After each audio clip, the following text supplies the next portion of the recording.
Dual action or DA polishers are very popular amongst detailers. The random orbit motion allows for a faster result with a reduced risk of burning or creating swirls. The LC Originals Cutback DA line of foam pads was designed to work with a variety of tools, including a traditional DA, forced rotation DA, and smaller 3-inch DA polishers. The pad line is a great example of how the Lake Country team continues to grow and adapt our product line to meet the needs of the ever-changing detailing industry.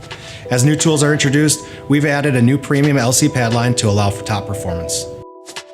The LC Originals Cutback DA pads have a unique shape to maximize performance and accuracy when polishing.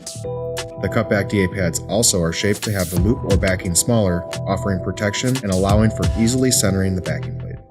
Our extensive Cutback DA line includes pads that are 7/8 inch and 1.25 inch thick for a variety of tools and applications. They're also available in CCS technology and flat foam versions. The pads are available in multiple sizes, including 6.5 inch and 5.5 inch for forced rotation polishers, 4 inch for traditional DAs, and 3.5 inch for mini long toe tools. Cutback DA pads use hook and loop attachment and work with 3 inch, 3.5 inch, 5 inch, and 6 inch DA backing plates. Cutback DA pads are available in a variety of aggressions to tackle all detailing stages, from cutting to heavy polishing and even final finishing. Lake Country Manufacturing. Innovation to make life easier.